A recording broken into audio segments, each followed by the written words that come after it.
One of the men accused in a Canadian terror plot denied the charges against him Wednesday. Shaib Essinger was accused of an alleged plot centered on attacking a passenger train traveling from Toronto to New York. According to Canadian authorities, the two men had all the will to carry out this al-Qaeda supported attack. Although not Canadian citizens, both have denied their nationality and how long they have been in Canada. More details will be released as it is still an ongoing investigation. And airport delays around the nation may have been resolved. The House of Representatives approved and sent legislation to Obama hoping to end a week of turmoil for several major airports. The bill lets the FAA use funding from airport improvements to end the furloughs. The sequestration of $200 million from the FAA has resulted in daily furloughs of 1,500 air traffic controllers.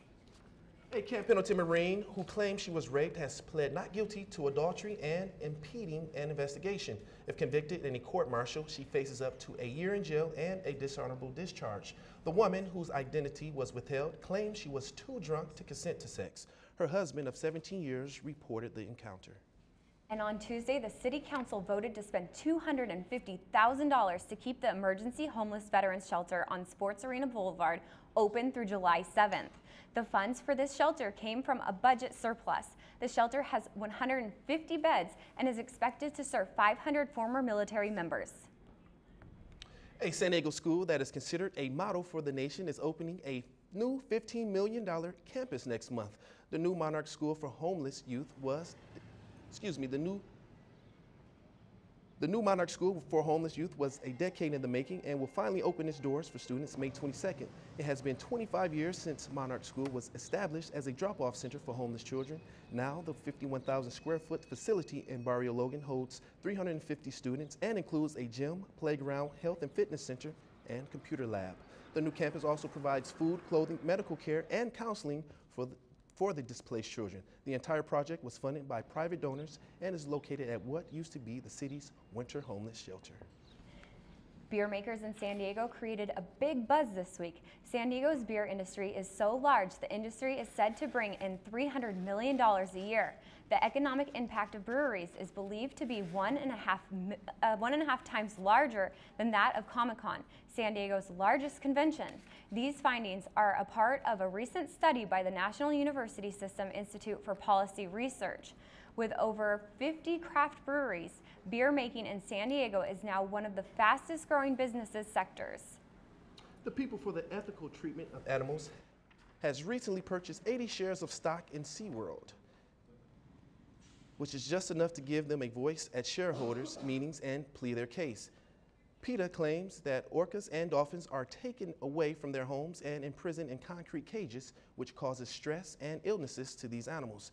SeaWorld heard this claim and comes back by stating just the opposite. The animals are in state-of-the-art facilities and very well cared for. Tomorrow, you are invited to join 6,000 San Diegans at the Creek to Bay cleanup. Volunteers aim to remove all trash and other unwanted remains on the beaches, waters, canyons, as well as parks. The signature of the event is called I Love a Clean San Diego, and it's their 11th annual. If you plan on going, you must register online at ilacsd.org. The event will be hosted from 9 a.m. to 5 p.m. And the Los Angeles Lakers are having a tough time in the playoffs. Omar Alatorre is here with the latest in sports. Omar? Thank you, Justin. Thank you, Brady. Yes, the Lakers are struggling right now, but Wednesday night, the Lakers had to deal without Kobe Bryant as they took on the San Antonio Spurs for the Game 2 for the NBA Finals. In the first quarter, the Blake dishes to Dwight and throws it down with authority. Then we go away with the other way with Ginobili. Hits a three outside stretching out the lead as we head in the second. Parker alley-oops to Leonard and slams it down. Lakers down 34-37 as D. White says, "Get out of my kitchen." The Lakers fall short, losing 102-91, with the Spurs leading the series 2-0. Game is tonight at 7. Last night, the Los Angeles Clippers faced the Memphis Grizzlies for Game 3. In the fourth quarter, Clippers trailed 69-76 with 7 minutes and received this amazing alley-oop from Dave to Bailey's. Chris Paul has the ball and tries for a 3 and airballs and hits it from the crowd. But the highlight of the night was Grizzlies' Zach Randolph scoring 16 points, giving his team 94-82, and the win the series 2-1. Game 4 is Saturday. Last night, the NFL draft, where football fans hope to get a better rotation in their lineup. Their first pick, the 2013 draft pick, tackle Eric Fisher out of Central Michigan, going to Kansas City Chiefs as in the only fourth tackle to go number 1 since 1960. The Chargers had 11 picks, selecting offensive tackle DJ Flucker of the defending champs Alabama, hoping it will help Rivers.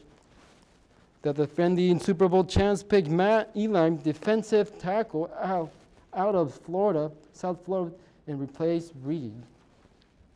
The San Diego Padres are taking on the reigning champs, the San Francisco Giants, for a 3-game series this weekend. The Padres won their last game against Milwaukee Brewers 2-1 Wednesday.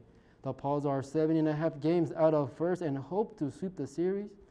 First pitch of the Game 3 series will be tonight at 7. This Wednesday, the first leg of the UEFA Champions League semifinals, it was a disappointing loss for soccer star Cristiano Ronaldo after his team Real Madrid lost 4-1 to Borussia from Germany and scoring the only goal for his team. Real Madrid hope to turn things around after they host the second leg next Tuesday. And the highlight of the week goes to Canelo Alvarez after he knocks down Austin Trout, and goes down doing the Harlem Shake and knocks him out. Canelo's overall record is 42-0. So, yeah, I can't wait to see Canelo and Mayweather. Hope they'll fight. Yeah, should be an exciting bout. Thanks, Omar. Thank you. Thanks, Omar.